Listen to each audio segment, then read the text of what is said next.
नमस्कार। आज हम विलयन के अंतर्गत अर्धपारगम्य झिल्ली क्या होती है, परासरण क्या है, परासरण दाब क्या है, समपरासरी विलयन किसे कहते हैं, इन्हीं महत्वपूर्ण प्रश्नों के उत्तर जानेंगे।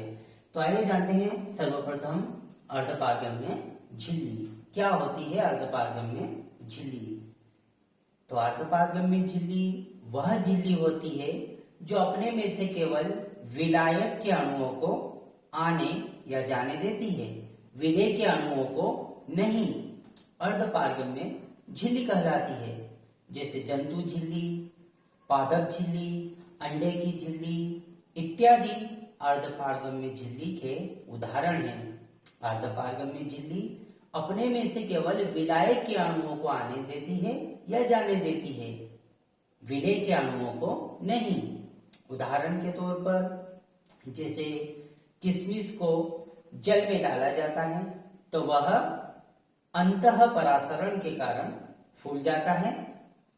तो किशमिश की झिल्ली अर्धपारगम्य झिल्ली है, अतः वह अंतःपरासरण के कारण फूल जाएगा। इसी प्रकार से फूले हुए अंगूर को यदि हम शक्कर के गाढ़े द्रव में डाल दें तो बाह्य परासरण के कारण वह पिचक जाएगा। तो हमने अर्धपारगम्य झिल्ली के बारे में जाना। अगला बिंदु है हमारे पास परासरण। परासरण क्या है तो हम चित्र के माध्यम से जानेंगे परासरण को। तो मान लिया जाए ये विलायक और विलयन अर्धपारगम्य झिल्ली द्वारा पृथक है, तो हम इसी चित्र के माध्यम से परासरण की क्रिया को जानेंगे। परासरण वह क्रिया है जिसमें विलायक कम सांद्रता से अधिक सांद्रता वाले विलयन की ओर अर्धपारगम्य झिल्ली से होकर गति करता है। अर्थात परासरण की क्रिया में विलायक के अणु अर्धपारगम्य झिल्ली से होकर कम सांद्रता से अधिक सांद्रता की ओर गति करता है। यह क्रिया परासरण कहलाती है। इसके पश्चात अगला बिंदु हमारा परासरण दाब। इस चित्र के माध्यम से हम जानेंगे परासरण दाब। परासरण दाब क्या होता है तो परासरण दाब उस द्रव स्थैतिक दाब के बराबर होता है जो विलायक के अणुओं को आगमन से रोक दे। तो आइए चित्र के माध्यम से जाना। तो मान लिया जाए हमारे पास ये विलायक, ये विलयन और ये अर्धपारगम्य झिल्ली। अर्धपारगम्य झिल्ली से विलयन और विलायक एक दूसरे से पृथक है, अतः ऐसी स्थिति में विलायक के कण अर्धपारगम्य झिल्ली से होकर विलयन में गति करेंगे।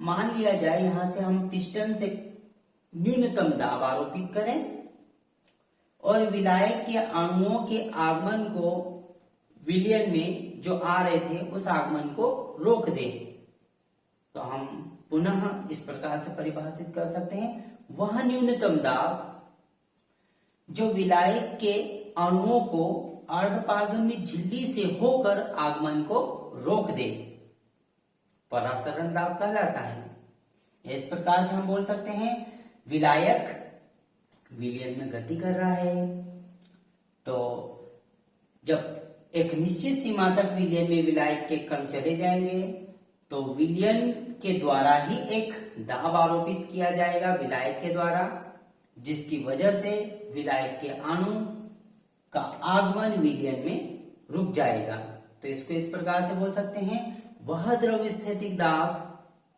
जो विलायक के अणुओं को अर्धपारगम्य झिल्ली से होकर आगमन को रोक दे।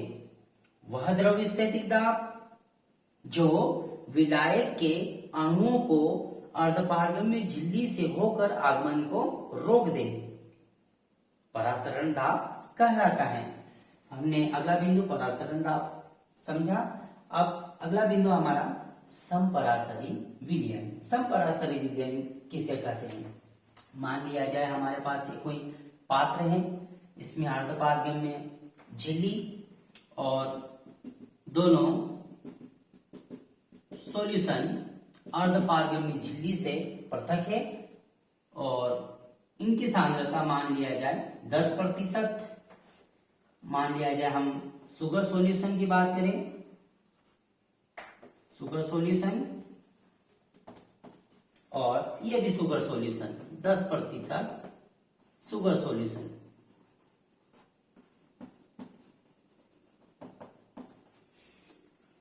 दोनों की सांद्रताएं बराबर हैं, दोनों के मध्य में अर्धपारगम्य झिल्ली है। हम यहां पर लिख सकते हैं उदाहरण के तौर पर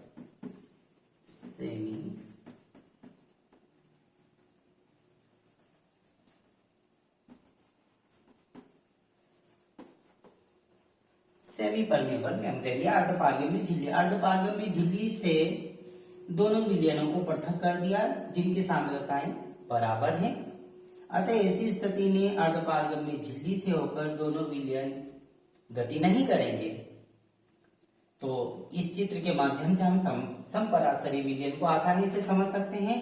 ऐसे विलयन जिनकी सांद्रताएं समान हो या दोनों की सांद्रताएं समान हो। समपराशरी विलयन ऐसा विलयन कहलाता है जिनकी सांद्रताएं समान हो, समपराशरी विलयन कहलाता है। अर्थात मान लो हम ए पाथ और बी पाथ दोनों को सेमी परमेबल मेम्ब्रेन से पृथक कर दिया, और पृथक करने के पश्चात हम क्या पाएंगे कि ए और बी पात्र के कण एक दूसरे में गति नहीं करेंगे क्योंकि दोनों की सांद्रताएं समान हैं। अतः ऐसी स्थिति में हम इसे आसानी से समझ सकते हैं। ए और बी पात्र में रखे हुए पदार्थ समपराशरी विलयन है, अर्थात दोनों की सांद्रताएं समान है। जब दोनों की सांद्रताएं समान होगी तो ये एक दूसरे में गति नहीं करेंगे। तो पुनः कह सकते हैं समपराशरी विलयन ऐसे विलयन होते हैं जिनकी सांद्रताएं समान होती है। अर्थात यदि इसे हम N1 माने और इसे हम N2 माने तो हम लिख सकते हैं N1 = N2, अर्थात दोनों की जब सांद्रताएं समान होगी तो वो समपराशरी विलयन कहलाएगा। इसी प्रकार से और महत्वपूर्ण प्रश्नों को जानेंगे। तब तक के लिए धन्यवाद।